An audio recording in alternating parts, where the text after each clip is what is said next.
Bueno, buenas tardes de nuevo juntos en nuestra clase de finanzas de empresa.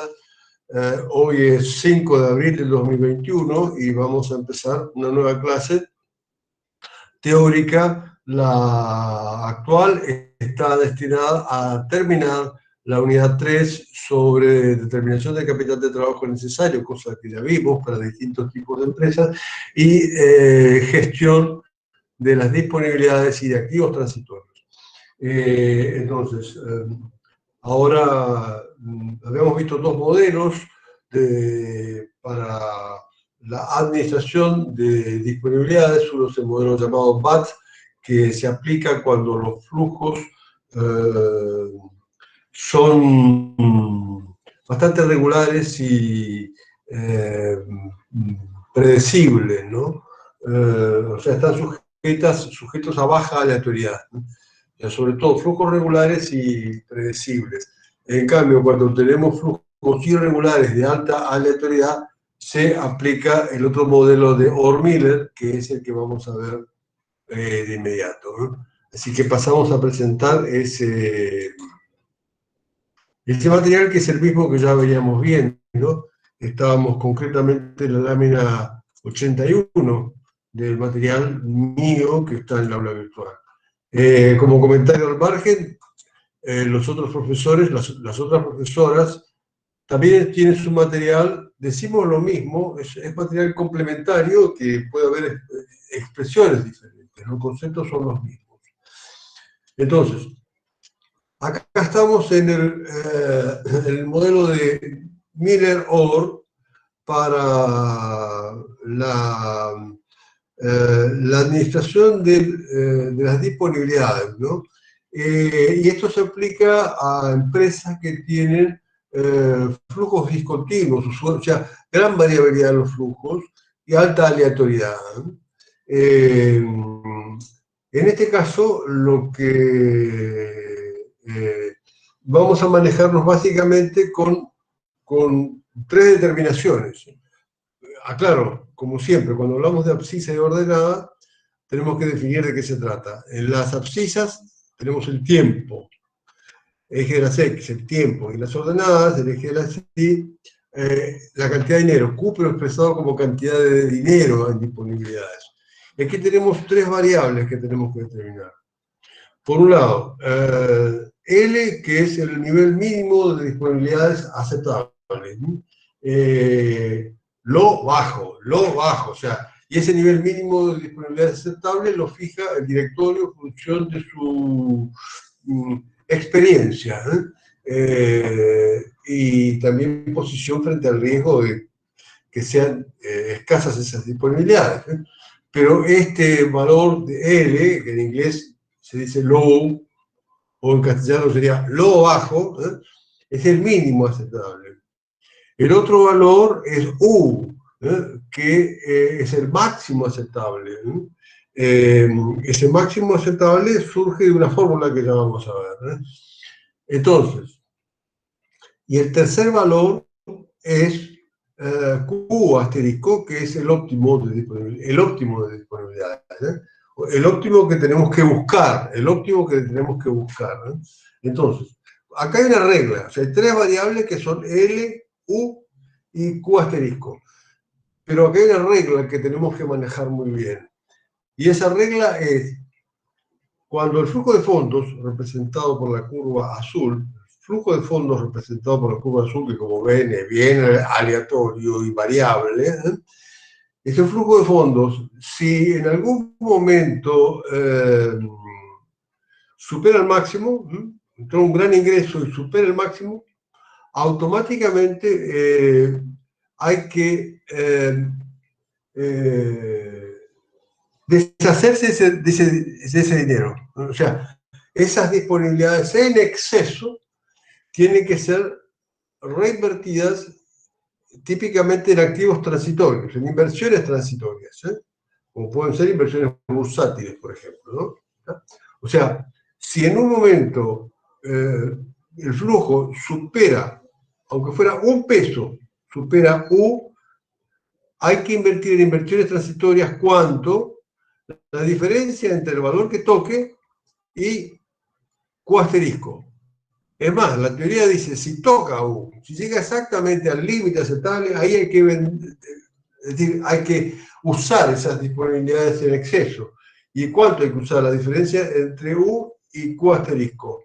Esta diferencia entre U y Q asterisco, eso hay que comprar títulos o comprar acciones o comprar otros bienes equivalentes a efectivo, ¿no? Lo que llamamos inversiones transitorias. Entonces la regla es que si las disponibilidades tocan algunos de los límites, automáticamente hay que volver a Q asterisco. Repito la regla, si las disponibilidades en algún momento tocan el límite, hay que volver a Q asterisco. Repito la regla por tercera vez, lo cual cuando yo repito 3 veces significa que es pregunta segura de examen. Entonces, si las disponibilidades, por el motivo que sea, en algún momento tocan alguno de los límites U o L, hay que volver a Q asterisco. Si tocamos el límite superior, significa que tenemos disponibilidades en exceso. Entonces hay que aplicar parte de esas disponibilidades hasta llegar a Q asterisco, aplicar parte de esas disponibilidades en la compra de inversiones transitorias. Si en algún momento bajan las disponibilidades hasta el límite mínimo aceptable, que es L, si tocan L, automáticamente tengo que vender, tengo que deshacerme de inversiones transitorias para juntar efectivo. ¿Hasta qué punto? Hasta Q asterisco. Esa es la regla. O sea, tenemos 3 valores, L, Q asterisco y U, y tenemos una regla de juego, que tenemos que movernos dentro de estos límites. ¿Estamos hasta acá? Teniendo bien estos conceptos, a ver, perdón, estamos en la lámina 81, lámina 81. Teniendo bien estos conceptos, es fácil manejar esta regla. Particularmente esto, digamos, es aplicable a cualquier negocio que tenga un flujo de fondos muy discontinuo y aleatorio, como puede ser organización de fiestas, organización de eventos. A diferencia de lo que podría ser un flujo de fondos más o menos regulares, como puede ser un supermercado, ¿no?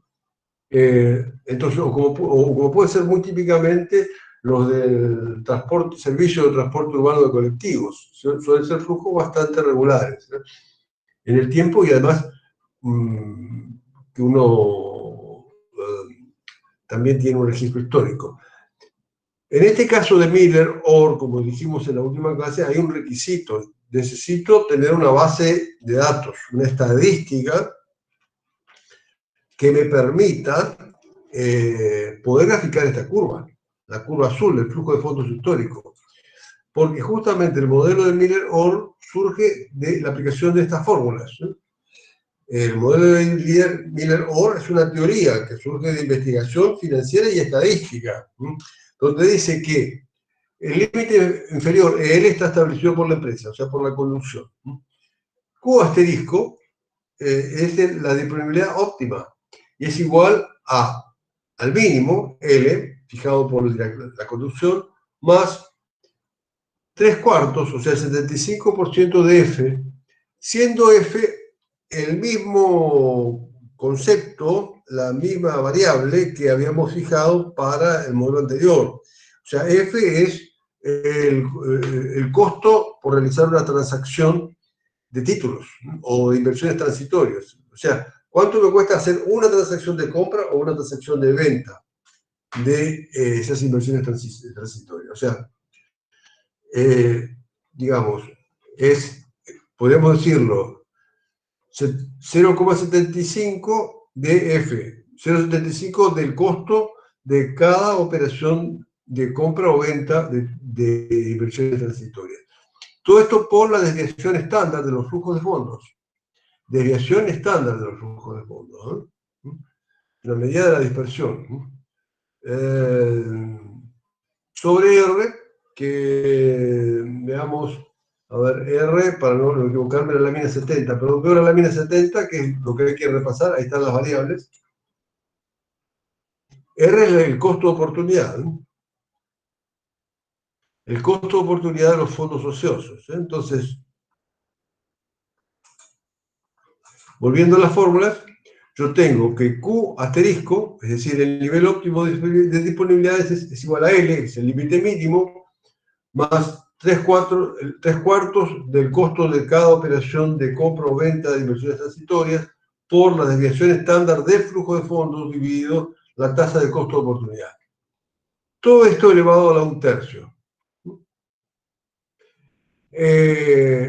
Repito, esta fórmula es un postulado de la teoría y surge de investigación, tanto estadística como financiera, o de estadísticas de finanzas de una muestra grande de empresas en una serie de tiempo muy larga. Y a su vez, U, que es el límite máximo, es igual a 3 veces la disponibilidad óptima, menos 2 veces el mínimo. A su vez, el saldo de efectivo promedio, o sea, todo esto surge, la disponibilidad óptima, como el máximo admisible, surge de fórmulas. También el saldo de efectivo promedio surge de una fórmula, que es 4 veces la disponibilidad óptima menos el mínimo dividido 3. Repito, esto es un producto de la investigación, de la cual surge la postulación de la teoría Miller-Orr, que hasta ahora sigue vigente. Entonces vamos a un caso práctico donde tenemos los siguientes valores de variables. Disponibilidad mínima 500, F significa el costo de cada transacción de inversiones transitorias, ya sea compra o venta. R es el costo de oportunidad por la inmovilización de fondos. Y el desvío estándar del flujo de fondos es 30.000. Entonces, si aplicamos la fórmula, simplemente nos vamos a encontrar con que la disponibilidad óptima, o sea, Q asterisco, es 650. U asterisco, que indica el máximo, el techo máximo de las disponibilidades, techo que si llegamos ahí tenemos que bajar inmediatamente a Q asterisco, el techo máximo es 950. Es decir, si yo toco 950 tengo que vender ¿cuánto? Tengo que vender 300. La diferencia entre Q asterisco y U asterisco. Y el saldo de efectivo promedio es digamos, con este modelo sería, si se repite la historia, el saldo efectivo promedio tendría que ser 616,67. Lo cual, ¿qué significa? Que sea un poco menor que el deseable. Y significa que hay algunas situaciones en que el efectivo cae por debajo del deseable, ¿no? Lo cual es bastante razonable, ¿no? En conclusión, repitiendo el gráfico, veríamos entonces que el valor de U asterisco, que es el máximo, es 950, Q deseable, que acá está puesto como Q', es Q asterisco, es 650, y el mínimo es 500. O sea, acá vemos gráficamente lo que hemos determinado por fórmula. Bueno, saco un poquito estas láminas porque quisiera verlos un segundito a ver si estamos entendiendo bien. Perdón. O sea, ¿se entendió hasta ahora? O sea, el tema es aquí. Estamos hablando de empresas que tienen, en las cuales la inversión en disponibilidades es significativa, ¿eh? Como ya sea, puede ser cualquier tipo de entidad financiera, puede ser las compañías de seguro, y otras actividades en que, bueno, la gestión de las disponibilidades es esencial. Y ahí tenemos dos tipologías, algunas que son muy regulares y predecibles, entonces aplicamos el modelo BAT. Y en otros casos en que los flujos son irregulares y son también aleatorios, o sea, muy sujetos a probabilidades, pero para Y ahí aplicamos Miller-Orr. Pero Miller-Orr tiene otro requisito. Justamente, los flujos no basta solo que sean muy variables, sino que podamos calcular las probabilidades, para lo cual necesitamos una base estadística. El resto es aplicar las fórmulas que vimos y poder interpretarlas, ¿no? ¿Se entendió hasta acá? Sí, profe. Sí, profe. Bien, gracias Ezequiel, gracias Matías.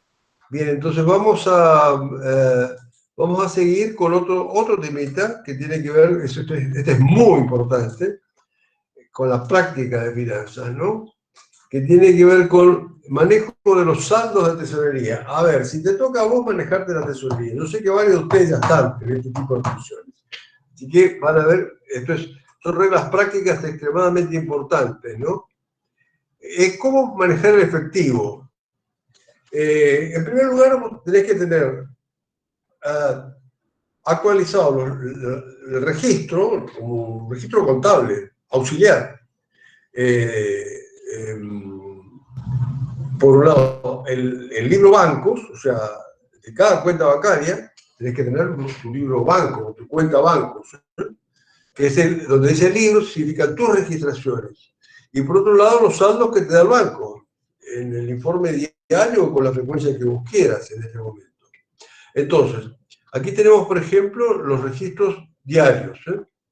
Y tenés que ver el saldo en el libro, saldo inicial, más los cheques recibidos, menos los cheques emitidos, te va a dar un saldo final del libro, de esa cuenta, de la cuenta, por ejemplo, Banco Provincia. De la cuenta 1 del Banco Provincia, el saldo final del día 1 sería 4.000. En cambio, en el libro, si ves el extracto del banco, el informe que te da el banco, tenés que, aún arrancando de un saldo igual, bueno, no entraron cheques de ningún tipo y el saldo sigue siendo el mismo. Entonces, con lo cual, si vamos comparando, o sea, ¿qué quiere decir esto? Que el movimiento, nosotros registramos los movimientos de cheques en la medida en que se producen en nuestra empresa y los registramos en el libro. O sea, registramos en nuestro libro, nuestro registro, o nuestra ficha, que puede ser papel o electrónica, pero lo registramos en la medida que entra un cheque, y ahí va cheque recibido, o sale un cheque. Entonces,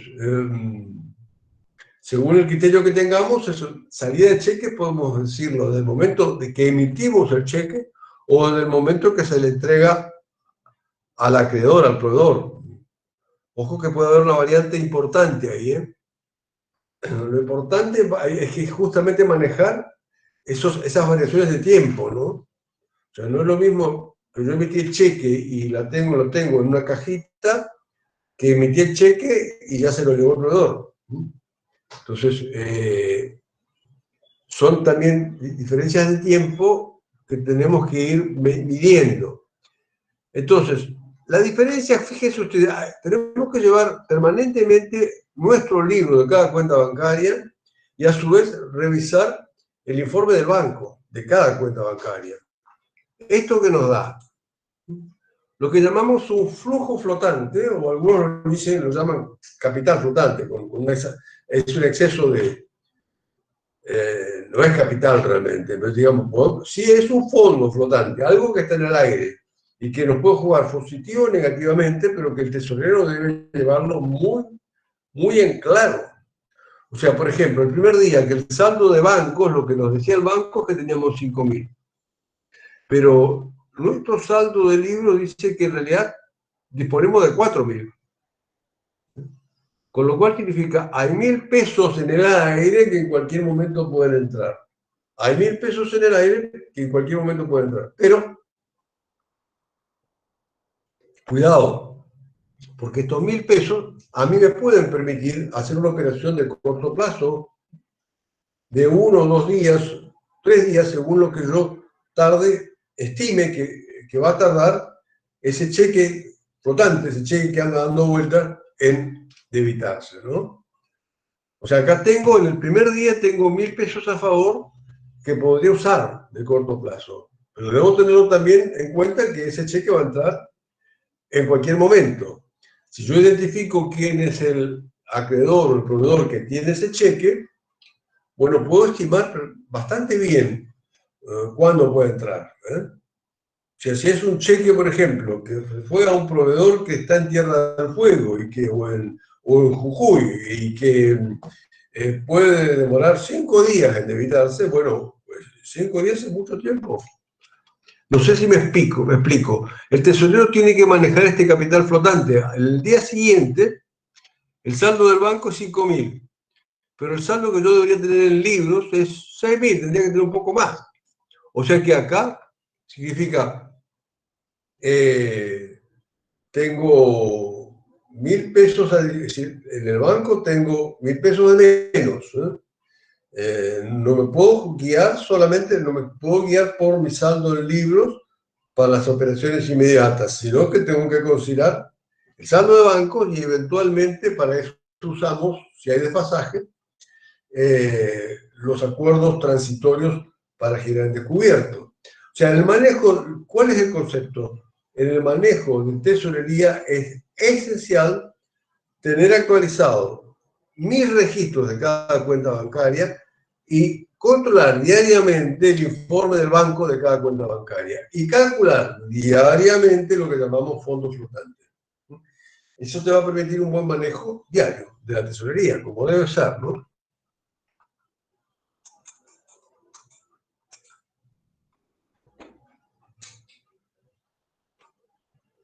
Entonces, sí. Disculpe, profe, ¿Preguntas? hay gente que A está ver, un queriendo entrar. segundito. A ver, un segundito, ya estoy con ustedes, un segundo. Ah, sí, hay gente que quiere entrar, perdón, sí, gracias. Camila Polo, Joaquín Tomasela, Sandra Zamparro, Gabriel Guardia y Agustín Padre, perfecto. Entonces, estamos viendo algunos principios del manejo de tesorería y decíamos, bueno, yo tengo que tener un control diario de mis cuentas bancarias, o sea, en mis registros. Mi registro puede ser una ficha, puede ser una libreta, puede ser una ficha que tenga en la computadora, en el celular, son mis registros. Y comparar con el informe del banco. Antes le decíamos el extracto, porque venía con una sábana de papel, con los informes del banco, de los saldos en cada momento. Entonces uno tiene que comparar los del registro de la empresa y los del banco. Y la diferencia surge, define un flujo flotante. Esa es la esencia del manejo de tesorería, el manejo diario, donde hay días en que el saldo, en que vas a poder girar un poco más, porque sabes que tenés cheques que están demorados en entrar, a veces son cheques diferidos, y hay días que sabes que tenés un poco menos porque sabes que te están entrando cheques importantes que estaban dando vueltas, pero están entrando y ya en este momento tenés sabés que estás en una posición que no podés girar por todo lo que te dicen los libros. O sea, concepto, ese flujo flotante hay que tenerlo a diario en el manejo de tesorería. Y es la base de las decisiones del tesorero. ¿Cuáles son las decisiones del tesorero? ¿Qué pagar? ¿Con qué pagar? ¿Qué pagar? ¿A quién pagar? ¿Con qué pagar? O sea, ¿qué pagar? ¿Qué factura pagar? ¿Con qué pagar? ¿Con qué cuentas pagar? Y algunas cosas en efectivo. ¿Y a quién? Bueno, justamente, también a quién importa. O sea, en el sentido de que hay acreedores más críticos que otros. Pero ese concepto flujo flotante, esencial para la gestión de tesorería. Pregunta segura de examen. ¿Estamos? Entonces vamos de nuevo a nuestras láminas.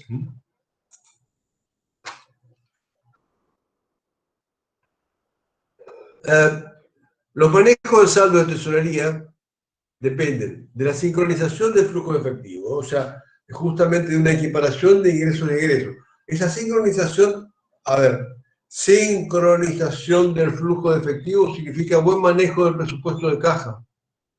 ¿Eh? Ingresos menos egresos. O sea, el tesorero tiene que manejar, así como vimos la comparación entre el registro de sus cuentas y los informes del banco, el presupuesto de caja. Es la base de la sincronización, es el presupuesto de caja. Ingresos menos egresos previstos. Y esto el tesorero lo tiene que manejar a diario, diariamente.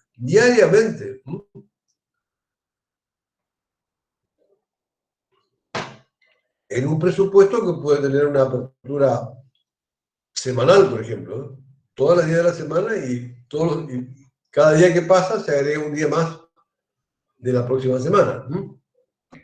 No sé si me explico. Tenemos otro elemento, el flujo flotante y el presupuesto de caja. Otro aspecto fundamental, el proceso de compensación de cheques, o sea, los cheques emitidos y los cheques recibidos, como gran concepto, pero acá también juega, yo tengo que tener registro en tesorería de los cheques diferidos, emitidos y recibidos, que forman una parte esencial de ese flujo flotante.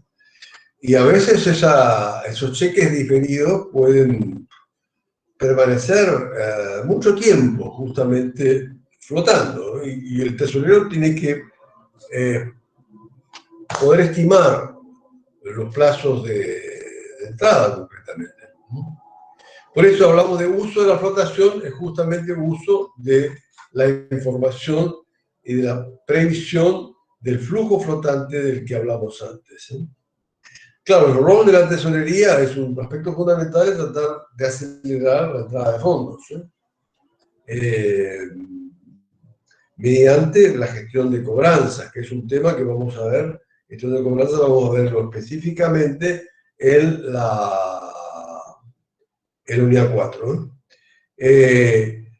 Y un aspecto esencial del rol del tesorero es el control de los desembolsos. O sea, el tesorero tiene que autorizar cada pago y tiene que ver con qué fondos o con qué cuentas se hace y cuándo se hace. O sea, el tesorero, por ejemplo, no autoriza una compra, pero sí autoriza el pago de cada compra. Bien. ¿Estamos hasta acá?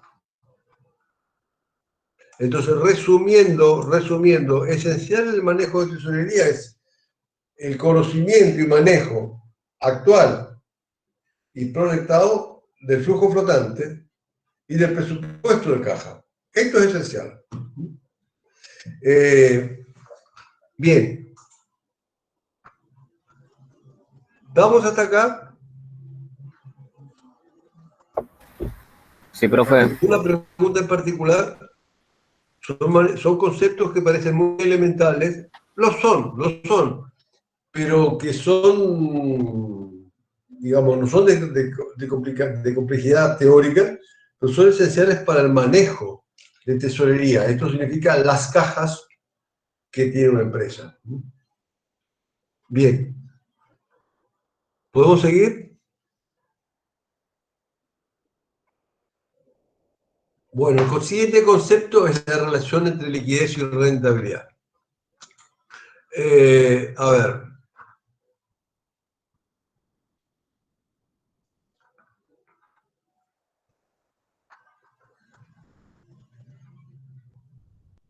A ver qué dice. Acá hay una pregunta que dice. A ver si puedo verla, que me corta la frase. El desvío estándar, ¿qué cantidad de periodos toma? ¿Periodos históricos desde el inicio de la serie o algún parámetro particular? A ver, no, mientras más largo, mejor. Depende del tamaño de tu serie histórica. Si tenés 20 años, sería excelente. Digamos, solamente puedes cortar la historia si vos ves que hay un cambio sustancial en la naturaleza. Por ejemplo, que como es el caso, suponte, de una empresa cotizante, Frigorífico Pampa. Frigorífico Pampa, que es una histórica empresa argentina, con una historia de 70 años, pero durante esos 70 años, hace 60 años fue frigorífico. Y desde hace 10 se dedica básicamente a la gestión financiera de stocks a nivel internacional. O sea, a ver, si hay un cambio sustancial del rubro, del negocio, más vale que tu serie histórica no te sirve.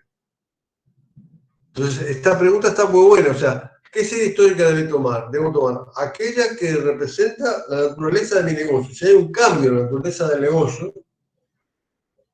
porque yo cambié el negocio o porque cambiaron fuertemente los mercados de la tecnología, bueno, la historia solamente me va a servir como una anécdota, no para este cálculo. Pero mientras tenga que sigo en el mismo negocio sin variaciones revolucionarias en la tecnología, tengo que tomar la serie histórica más larga a más larga mejor. Si tuviera una serie histórica de 50 años, bárbaro, tomaron 50. Excelente, es más confiable. Pero si cambió la naturaleza del fenómeno, no. O sea, si antes te dedicabas a la industria frigorífica y ahora sos corredor de cereales a nivel internacional, no. Es otra cosa. ¿Está? Entonces, bien. Muy buena esa pregunta. Había otra pregunta por ahí, si los chats se graban. En realidad sí, yo no me pareció significativo transmitírselos, no me cuesta mucho hacerlo, yo lo puedo subir también las grabaciones, lo voy a hacer, pero hasta ahora no lo transmití porque simplemente, o en todo caso me fijo, si hay alguna pregunta así significativa, lo ponemos, si no, si es simplemente preguntas, bueno, ¿cuánto falta para terminar? O cosas así, no, digamos, no. Eso lo vamos regulando, ¿no? Bien. Sigamos ahora, por favor, con la relación liquidez y rentabilidad. Claro, la rentabilidad mide la productividad económica. La rentabilidad mide la productividad económica. Esencialmente es la relación entre las utilidades y las inversiones. Y la liquidez es la capacidad de una empresa de responder a sus compromisos. La liquidez es la capacidad de una empresa de responder a sus compromisos. Son dos objetivos complementarios, pero en alguna medida contradictorios. Hace falta los dos, buscar rentabilidad y tener liquidez. O sea, no podés buscar rentabilidad sin liquidez, pero el exceso de liquidez mata la rentabilidad. Y el exceso de búsqueda de rentabilidad hasta quedarte sin liquidez mata las dos cosas. O sea, mata a la empresa. Los extremos matan a la empresa. O sea, son dos conceptos, dos enfoques imprescindibles para el funcionamiento de la empresa. Entonces decimos que son dos conceptos complementarios, pero en alguna medida opuestos y en donde hace falta llegar a un equilibrio. O sea, por eso decimos que la liquidez es la capacidad de cumplir con los compromisos de la empresa en tiempo y forma.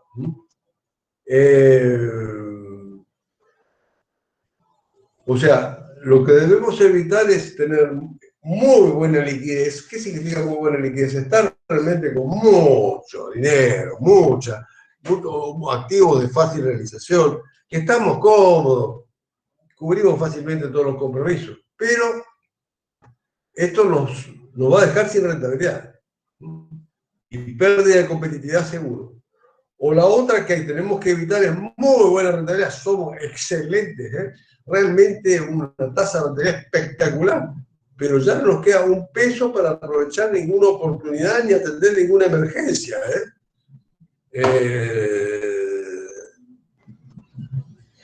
Estos son dos extremos negativos que hay que evitar. Entonces, la liquidez se mide por la magnitud, por el tamaño de, básicamente, de los activos corrientes operativos, es decir, sí, de las disponibilidades, de las cuentas por cobrar, de los inventarios. Y de lo que se trata es de evitar el riesgo operativo. ¿Se acuerdan de lo que llamamos ciclo operativo? Es decir, evitar que se corte ese ciclo operativo. Los comerciantes se deben decir evitar que se corte la cadena.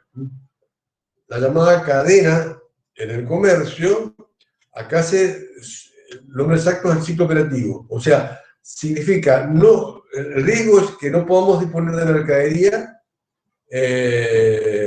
cuando el cliente nos la pide. O no poder ofrecer alguna flexibilidad del crédito para ganar un cliente muy importante.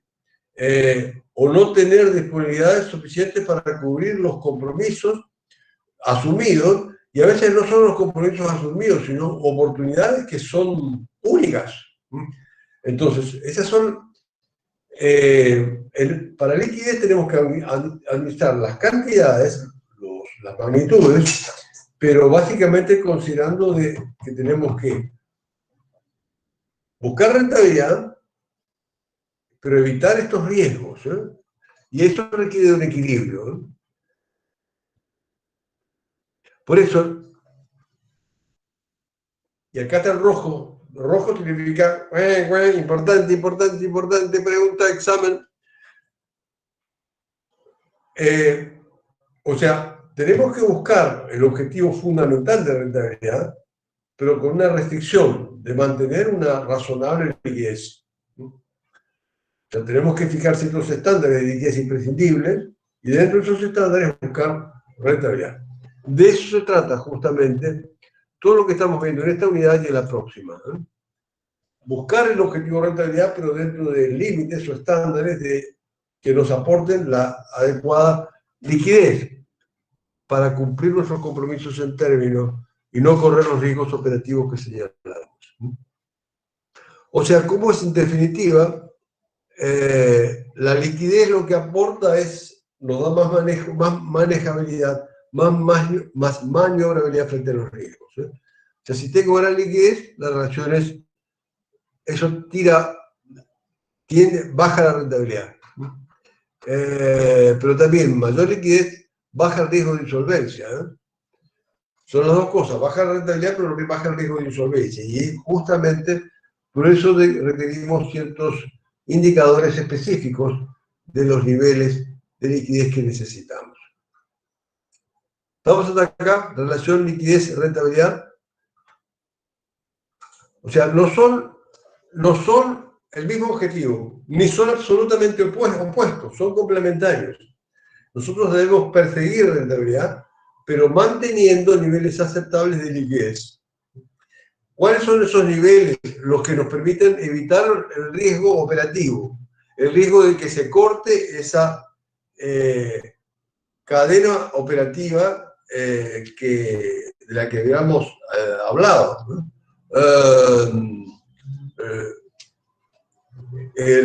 Y concretamente eso es lo que hemos visto con disponibilidades, con los dos modelos, lo que vamos a ver de inmediato con inversiones transitorias y lo que vamos a ver en la unidad 4 específicamente con stocks, con cuentas por cobrar y con stocks. Entonces, ¿estamos hasta acá? ¿Podemos seguir? ¿Se entendió? Sí. Bien, Francisco, gracias. Bueno, sigamos un poquito más. Vamos ahora un poco más. Evaluación de inversiones transitorias. Inversiones transitorias significan inversiones de corto plazo, ¿no? Y entendiendo por corto plazo no la definición contable, sino la del ciclo operativo de la propia empresa, concepto que ya hemos reiterado varias veces. Entonces, ¿cuáles son las inversiones transitorias? Son aquellas que fácilmente se convierten en efectivo. O sea, cualquier inversión que sea casi efectivo. O sea, por ejemplo, una tenencia de dólares, billetes, en Argentina, ¿es efectivo? No es efectivo. Pero, ¿cuánto puedes tratar de transformarlo en efectivo? Y media hora, 1 hora y media, no sé, pero digamos, muy rápido. Pero son inversiones también, como también hay otras, una tenencia de un stock de soja en un silo del Rosario. Eso es casi efectivo. Hay activos, las inversiones transitorias tienen que ser casi efectivos. O sea, son inversiones que se realizan con miras de corto plazo. Muy líquidas, quiere decir muy fácil, también muy líquidas, quiere decir muy fácilmente transformables en efectivo por razones de mercado, ¿no? Porque el mercado opera así.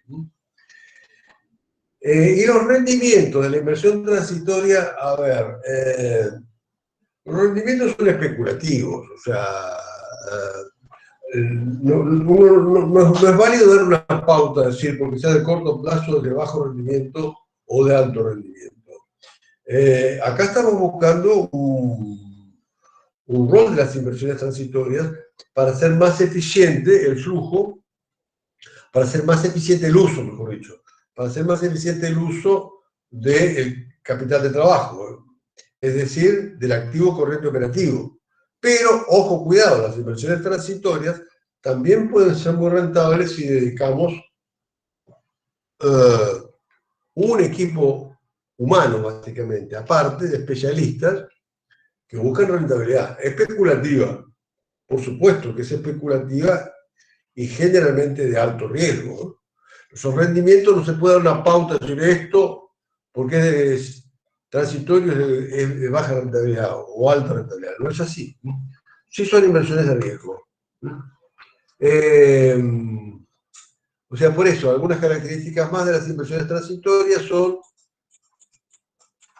que, bueno, son mercados fáciles de entrar, fáciles de salir, la frecuencia de la venta o de la entrada y salida es muy rápida, o sea, por eso son inversiones líquidas. En las inversiones transitorias normalmente tienen el mercado tiene una gran dispersión, quiere decir, una gran cantidad de operadores de compra y venta, son de ejecución rápida y la rentabilidad, repito, eso depende de tu posición especulativa. El riesgo puede ser bajo. A ver, el riesgo de la inversión transitoria puede ser bajo o puede ser especulativo, que tiende a ser alto, ¿no? Pero el riesgo bajo, claro, si yo digo inversión transitoria, hay algunas inversiones transitorias de bajo riesgo, como típicamente son las letras de tesorería del Banco Central, letras de tesorería o letras del Banco Central, o una inversión, por ejemplo, en una moneda dura, como son euros o dólares.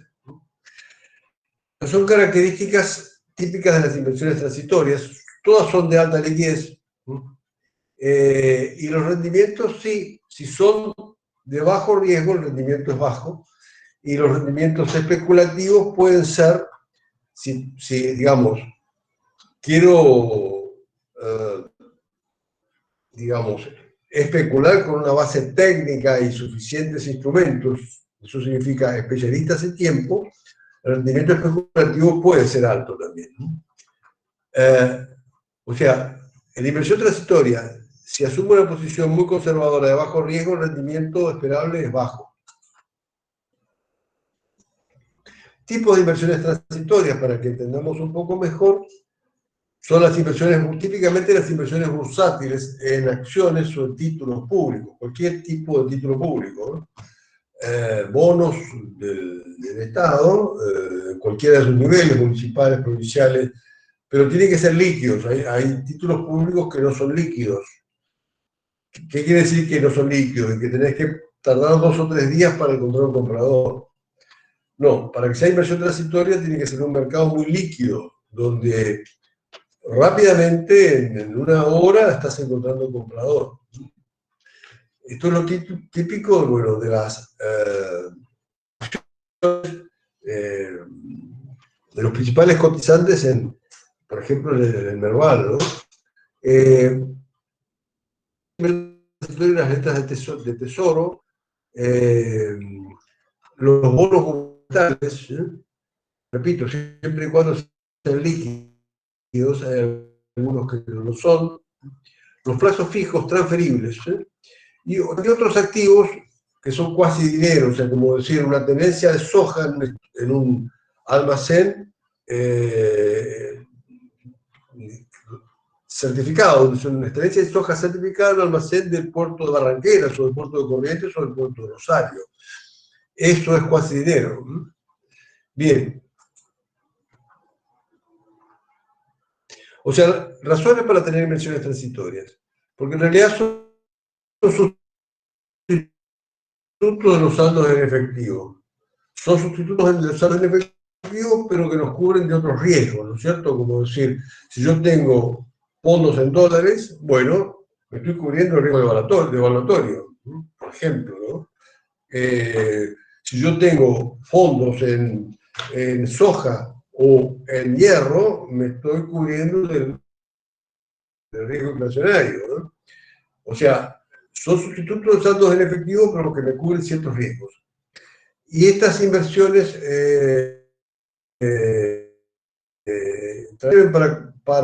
también para cubrir algunas operaciones estacionales, o sea, como decir, bueno, en el comienzo del otoño voy a tener, tengo que aumentar mi compra, mi stock de abrigos, ¿no? Entonces, bueno, puedo aumentarlas. Antes de que comience el otoño, puedo aumentar, cosa que ya pasó, digamos, pero bueno, puedo aumentar las inversiones transitorias, previendo que voy a tener que luego, en corto plazo, aumentar algún requerimiento de stock o de otra de las partidas del capital de trabajo. O sea, en definitiva, esas inversiones transitorias nos permiten también cubrir riesgos y reunir fondos para requerimientos futuros. En definitiva, ¿cuál es el nivel que nos conviene tener de inversiones transitorias? Bien, de nuevo, es como este señor que está haciendo equilibrio, patitas para arriba, ¿no? Parada de mano, pero parada de mano en una viga. Y por ahí el hombre está a 100 metros de altura, ¿eh? Así que está haciendo un equilibrio difícil. Las inversiones transitorias hay que manejarlas por el equilibrio de dos funciones, que acá llamamos L y O. L y O. Pero para definirlas, vamos a explicar primero qué tenemos en las abscisas y qué en las ordenadas. En las abscisas tenemos pesos. Los pesos que tengo, o sea, la evaluación de esas inversiones transitorias. Y en las ordenadas que tengo, tasas. ¿Tasas de qué? De costo de oportunidad. Ambas son funciones de costo de oportunidad. L es el costo de oportunidad por liquidez. Costo de oportunidad por tener dinero inmovilizado, por ejemplo, en dólares y no en la caja. Es decir, o costo de oportunidad por tener inmovilizado el dinero en dólares y no tenerlo en habilitar una nueva sucursal o poner en marcha un proyecto. El costo de oportunidad es rendimiento de inversiones alternativas. En este caso, típicamente, dólares y retraso un proyecto. Costo de oportunidad por liquidez es eso, ¿eh? ¿Cuánto me cuesta tener dinero en dólares o tener dinero en letras de tesorería? O en una acción con cotización, pero a la espera de una eventual venta, la tengo allí y no pongo en marcha un proyecto estratégico, un proyecto clave. O sea, ¿cuánto estoy dejando de ganar por no poner en marcha ese proyecto? Eso es L. El costo de oportunidad por tener liquidez en inversiones transitorias. Y hay otro costo de oportunidad. Eso, o sea, a más pesos tengo en inversiones transitorias, mayor es la tasa de costo de oportunidad. Es decir, porque en realidad, si tengo el equivalente a 100.000 pesos en inversiones transitorias, bueno, algún proyectito lo estoy haciendo. Con 100.000 pesos no puedo aspirar a grandes proyectos. Pero tengo 100.000 pesos en inversiones transitorias, en dólares, por ejemplo, bueno, algún proyectito estoy postergando. Pero si en vez de 100.000 pesos tengo 100 millones de pesos, ¡epa, no! Ahí estoy dejando de lado proyectos estratégicos clave. que tienen otros niveles de rendimientos esperables, muy superiores. Por lo tanto, el costo de oportunidad se multiplica. Es decir, L aumenta en la medida que tengo más fondos semi-inmovilizados en esas inversiones transitorias. Entonces, pero también hay otro costo de oportunidad, que es el costo de oportunidad por ocasiones perdidas.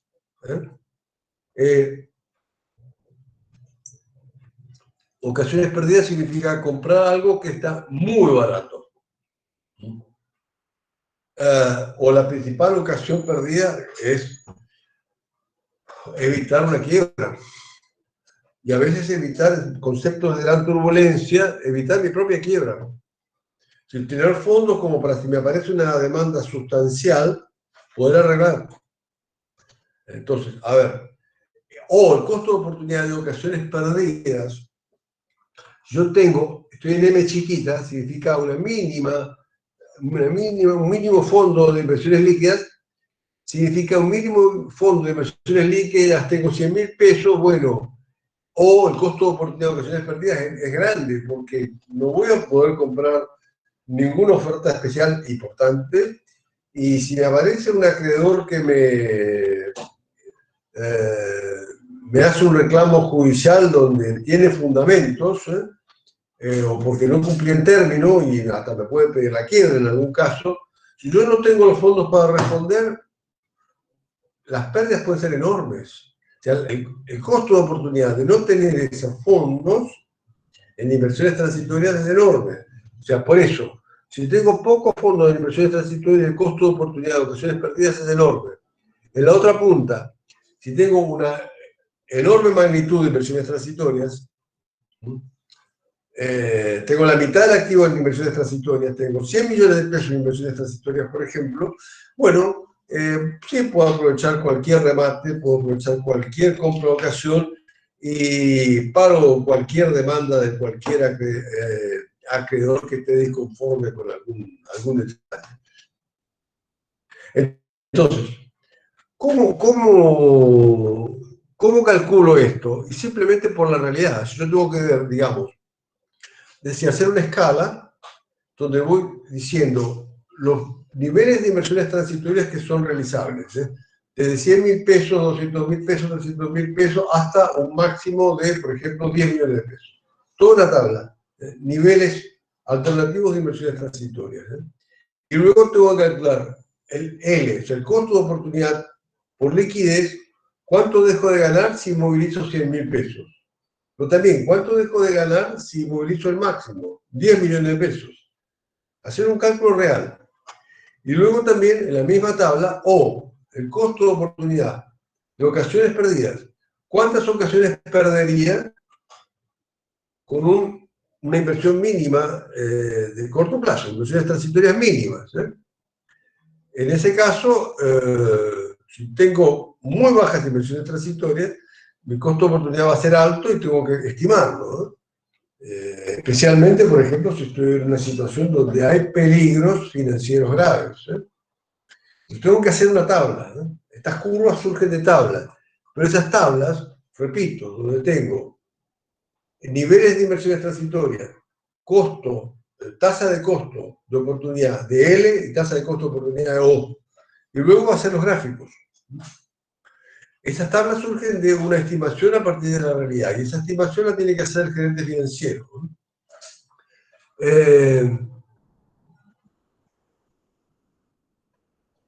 ¿Me explico hasta acá?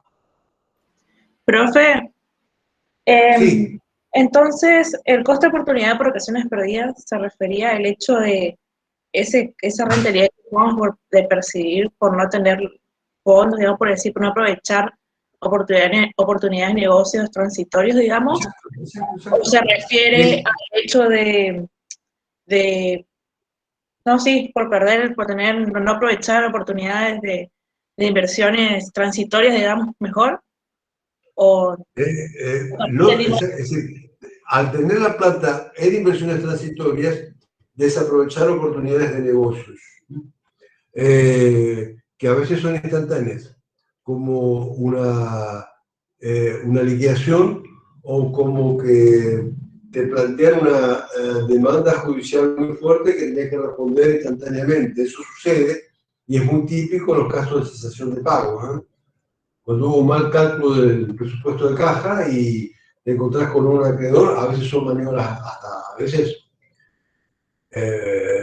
digamos, son maniobras de un acreedor que puede haber hasta inducido que te equivoques, pero lo de hecho es que si te equivocaste y estás con un flujo de fondo negativo y un acreedor fuerte te pide el pago ya o te pide la quiebra, y eso sucede. Y si no tenés los fondos, tenés que ir a la quiebra. ¿Eh? O sea, a ver qué quiere decir la quiebra. Normalmente la pérdida de la empresa. O sea, ¿cuál es el costo de oportunidad de esa ocasión perdida? De no haber tenido fondo de maniobra para negociar. Si vos estás en una situación que estás en tus negocios, estás al límite porque estás tratando de distintas oportunidades de negocio, tenés que tener un fondo de maniobra para negociar. De eso estamos hablando. Ese fondo de maniobra se tiene en inversión transitoria. No sé si me explico. Sí, profe, entonces sería más como esas oportunidades como a nivel operativo, digamos, ¿no? Como usted decía, Es una oportunidad de ocasiones perdidas, ¿no? Oportunidad de no poder hacer algo muy beneficioso, pero porque no tenés la llave de entrada. claro, Es como que te están regalando una casa y no tenés la llave de entrada. Y la llave de entrada la estuvieron repartiendo de regalo la semana pasada. Es decir, justamente uno este cálculo tiene, el gerente financiero tiene que tener idea de estas tablas y revisarlas periódicamente para tener esos fondos de inversiones transitorias. Son un fondo de maniobra que le permite a él tener flexibilidad, cintura y frente a la magnitud de los riesgos que está enfrentando. ¿Me explico? Entonces, si sos una actividad muy estable, donde tenés tu endeudamiento muy claro, una muy buena posición de liquidez, tu fondo, tus inversiones transitorias tendrán que ser chicas. Pero si estás en una situación donde tenés inversiones especulativas, donde estás tratando de entrar, por ejemplo, ganar varias licitaciones y no tenés ninguna certeza de poder ganar o perder, donde un incumplimiento un incumplimiento de algún cliente importante, como es el Estado, te puede dejar realmente en una situación de déficit financiero temporario. Bueno, en esos casos necesitas un fondo de maniobra que lo da, importante, que te lo da las situaciones transitorias. Pero eso se calcula en cada situación, lo tiene que hacer el gerente financiero de acuerdo a su estimación. Y esa estimación es de acuerdo a los negocios concretos que están ese día. ¿Me explico? sí, profe, gracias. Bien, bien. Es como que estás manejando, es como que estás manejando una autopista en una fuerte tormenta y con viento. Una fuerte tormenta, viento y que te ensucia el parabrisas.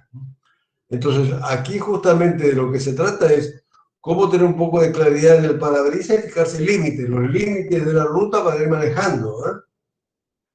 Tener un poquito de visión. O sea, no podemos proceder diciendo ceteris paribus, o sea, bajo el supuesto de que tuviéramos el parabrisas limpio y haya un sol radiante, entonces aplicamos un modelo matemático para la conducción. No, acá no lo hay porque simplemente la incertidumbre es muy fuerte. ¿Se entiende? En este caso hay incertidumbre y hay riesgo, las dos cosas. Bien, les pido simplemente, a ver, me gustaría simplemente 2 minutos más, porque quisiera quisiera simplemente presentar la unidad 4, de qué vamos a hablar en la unidad 4. ¿No?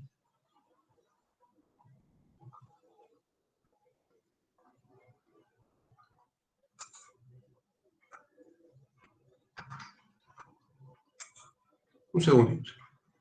2 minutos. ¿Sí?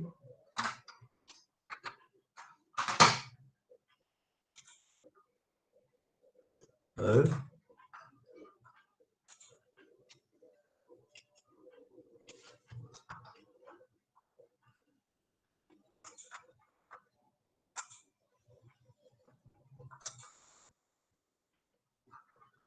Bien.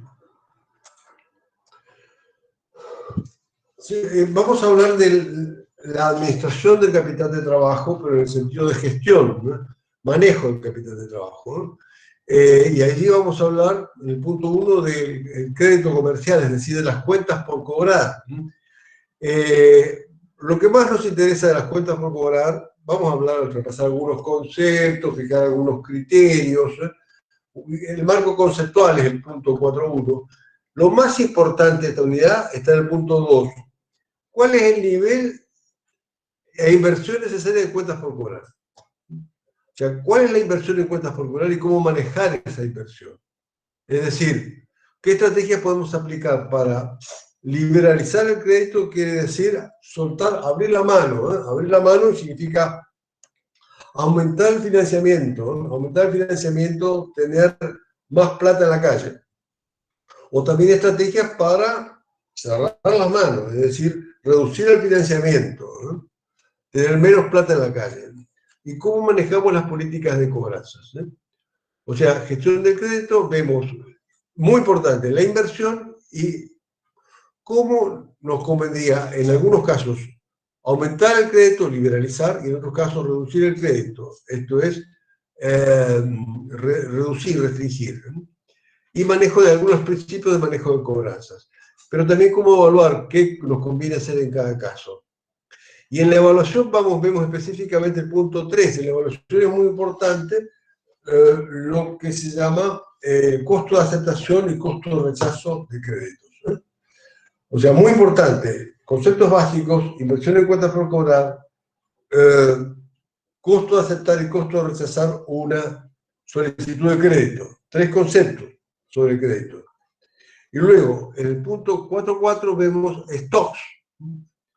O sea, ¿cuáles son los costos que intervienen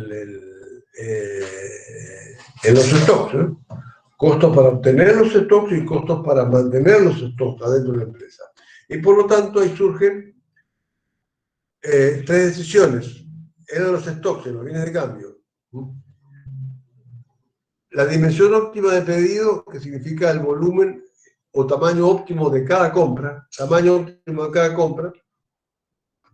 El stock de seguridad, que significa un colchón o una existencia adicional por variaciones no previstas en varias cosas, en la demanda o en el tiempo de los proveedores. O sea, hay 3 cosas que calcular. La dimensión óptima de pedido, que significa el tamaño de cada compra. El stock de seguridad, que es la existencia adicional que conviene tener por imprevisto. Y el punto de pedido, que significa cuándo comprar. Cuándo comprar, ojo, cuidado, es pregunta examen. El cuándo comprar es un volumen, es un tamaño de stock. No es una fecha en la agenda, es un tamaño de stock. Bien, y luego vamos a terminar esta unidad con ver todo, digamos, así como vimos la administración de las cuentas por cobrar, vamos a ver algunos principios aplicables a la administración de las cuentas por pagar. La administración de las cuentas por pagar, los temas comerciales, análisis que vamos a ir completando, lo vamos a ver ir completando en casi todas o todas las unidades subsiguientes, ¿no? Por ahora lo presentamos con algunos principios. Y por hoy dejamos aquí en esta presentación de la unidad 4 para retomar el miércoles. ¿Les parece bien? Hasta aquí estamos. Bueno, ¿Se va entendiendo? Sí, ¿Todas las profe. inquietudes? Mañana a la mañana yo les subo esta grabación entonces a todos. Buenísimo, profe. Nos vemos el miércoles. Nos vemos, Adiós, muchas profesor. gracias, un gusto. Hasta luego. Gracias, profe. Chao, adiós. Chao, profe. Hasta el miércoles. Hasta el miércoles. Profe, muchas gracias. Hasta luego. Adiós.